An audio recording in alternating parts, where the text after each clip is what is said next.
Hello guys, got another video for you today. So today I'm going to be doing a review on this DIGI Retro Boy, and the reason for my late review is because I wanted to give it a proper review and not just your average, it does this and it does that. It needs to be more in depth. I think I've had a lot of time to play with it, and to be honest, you're probably going to beg to differ with me, but I'm going to be honest with you. I've kind of like given up on this in the sense that I'm disappointed in more ways than I am happy with this product.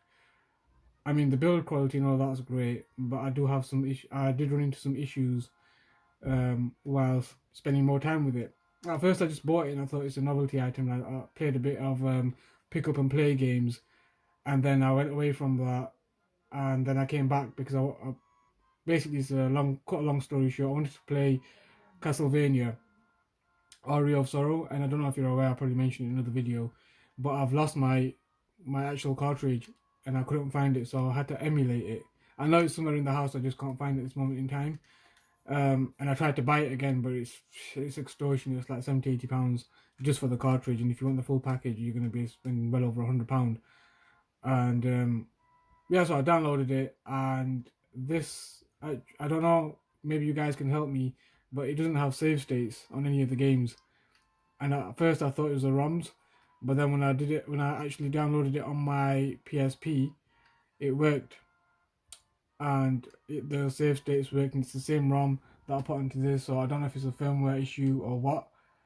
And if it is, does anyone know of how to rectify this problem? Because it's so frustrating. I mean, it's really convenient I'd rather have this in my pocket because it's just easy to replace, to be honest, rather than my PSP. And I've had to go out on a limb and download it and put it onto my PSP and all that kind of stuff. PSP Go, I think that's my go-to handheld at the moment because it's just been amazing. I've had a ton of fun with the actual PSP. But anyway, let's get into this review. So first and foremost, I'm going to talk about the buttons. I've mentioned this in my previous video. This D-pad is horrible, and so are these buttons. There's no resistance. They're just really mushy and spongy, and I can't stand buttons like this, I'll be honest. They just feel horrible. These two are clicky. They're not great, but they're not bad. So anyway, let's turn this thing on, and it runs a plethora of systems. Tells you there: GBA, GB Color, Game Boy, NES, Sega Master System, DIGI, and PCE. It does support headphone jack, but sometimes if the headphone moves from here, it distorts the sound, or it completely just takes it off, which is a nuisance. As you can see, I have got Castlevania Aria of Sorrow on here with a save state, but it never loads the save state. I don't know why, even though there's one there. I'm not going to actually go into that, but there's a couple of things I want to run through, so let's just quickly play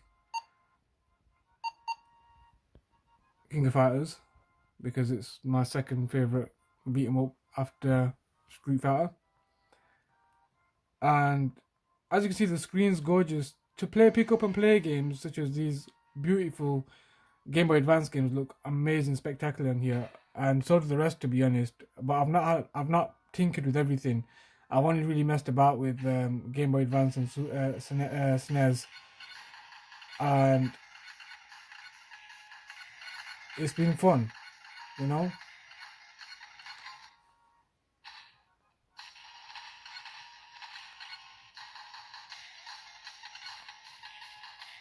Wow, when it select the character. Okay, so I've picked my team. Anyway, I'll carry on. So as you can see, the graphics are beautiful. I just want to show you how it runs.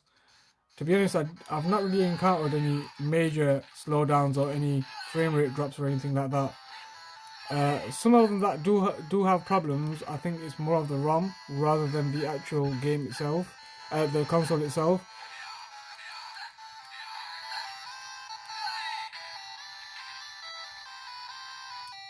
Great from this game. to having the go. So yeah, I'm gonna leave that there. And like I said, if you don't have to save state, so if you don't have to save anything, it's fine. Pick up and play wise, this is a great console to have if you want to put Metal Slug on there, Street Fighter, your beat 'em ups, Mario, for example. Actually, you do need a save state for Mario, so yeah, that wouldn't be ideal, depending. Yeah, so and like I said, yeah, it kind of defeats the purpose for me in that sense, because if I was going on a long journey and I wanted to play, for example, a Castlevania game, and you know they're very long, the castles are huge and all that kind of stuff, so you do need a save state. I won't be taking this now. This is just going to be for the sole purpose of pick up and play games. So yeah, now I did have someone comment on my video of the actual review of the actual unboxing of this that I should have added things to it, like they wanted to see a Game Boy Advance game working, because it can take cartridges, so that's another feature that it does have. So I'll do that now, but I have run into issues, not with just this game, but other games that I've got on here for the Game Boy Advance basically. So before I turn it on, I will run through just in case it does happen. Now, I was playing this game and it just froze, like it wasn't reading anything and it just froze. So I had to turn it off and turn it back on and start from my save point again. The good thing is my save state wasn't lost, but that's happened to me quite a few times. Now I don't know if it's me, maybe I'm moving about too much, or if it's the console's faulty, or if anyone else has experienced that, let me know. So I don't really want to fault it for that, because that could just be this unit and it might be fine for everyone else, but these are just the issues that I've run into whilst playing actual cartridge. So I'm gonna boot it up, and this is what it comes with, guys. So it comes with one of these, and you put your memory card in there and you download your ROMs and stuff, and you just pop it in and chuck it into there, and everything should be fine. See, look at that, it hasn't loaded the game. So straight off the bat, that's never happened to me before. So it's a good thing that, you know, I'm recording this live for you, like I always do, one take. Let's give it another go. My goodness. Okay, let me just take that out and try again. This is not looking good, guys.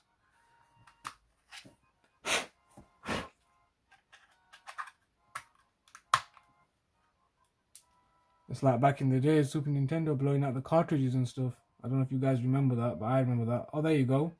Nintendo Capcom. I didn't know Capcom helped with this game. Okay, I'm right at the beginning, so, you know, bear with me. So right off the bat, straight away, where's the volume? Another issue that I have, talking about volume, you see the volume rockers right here. And when you're playing and you're like in an intense moment, this will either go up or down. And that really irks me, like, why not have the volume up here, or you're out the way or whatever, because when you're, or even here would have been alright. But having it here, and it's like, it just takes the slight movement and it's going up and down. It's so annoying. And then you got the headphone issue, like I mentioned earlier. You put the headphones in, if that moves, you're going to lose volume. That's the issues that I'm having. I don't know if it's firmware or what, but these are the issues that I'm having. You saw yourself, like when I put the game in, I tried turning it on a couple of times, it didn't work. But let's see, other than that, the experience was fine. So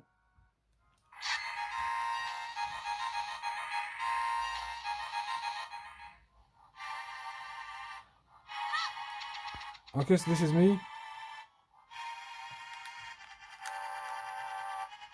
Very start of the dungeon. Another thing I want to rectify is give me 1 second, let me just not die here.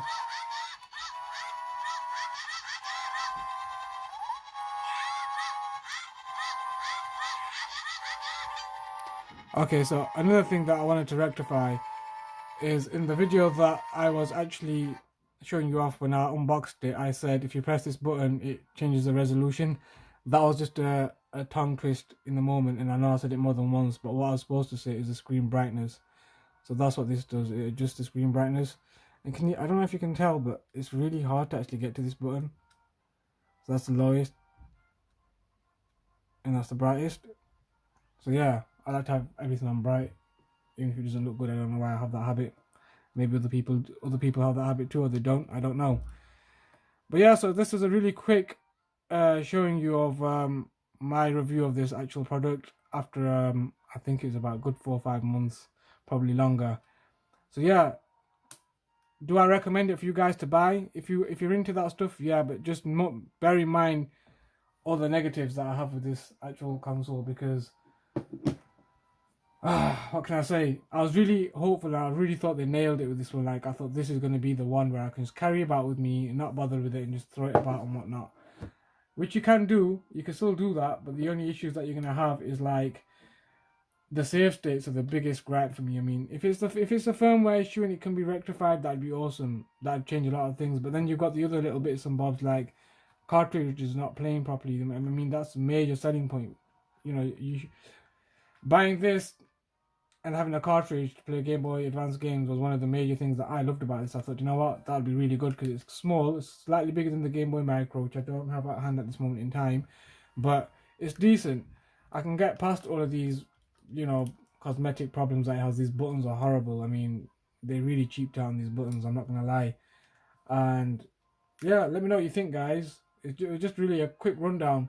I've not had, like I said, I've not tried any of the systems. I didn't bother because my main go-to systems when I was growing up was the NES, SNES, Mega Drive, that kind of stuff. So I've not really dabbled in, even though, like, to be honest, I like to play Game Boy and Game Boy Color games on an actual Game Boy. I don't think they just don't feel right on anything else apart from a Game Boy original. That's my personal preference, and I don't really like to get the ROMs and play them on this. But for SNES and Mega Drive or Sega Genesis, I'd rather like to call it. Yeah, awesome. Pick up and play. Go ahead and do what you gotta do. And for the price, I can't remember how much I paid for this now. I actually can't remember. It wasn't much, I'll be honest with you. It was about around about the £60-70 mark, I'm sure, or slightly more or slightly less. I don't even know. But it was well under 100 quid, I remember that. But yeah, let me know what you think, guys. Like, share, comment. Please let me know what you think to the video. Let me know what your thoughts are. I know this is a popular thing to look at. A lot of people go onto YouTube to, you know, learn about these handhelds and stuff. So that's my, you know, personal opinions and stuff. I mean, don't get me wrong. It's a good little handheld to have. I'm really glad that I do have it, and I do have the option and the portability of what it lets me do on it. But there's limitations. So I'm gonna wrap it up there, guys. Let me know what you think. Please, like I said, like, share, and subscribe, and I'll catch you in the next one. Peace.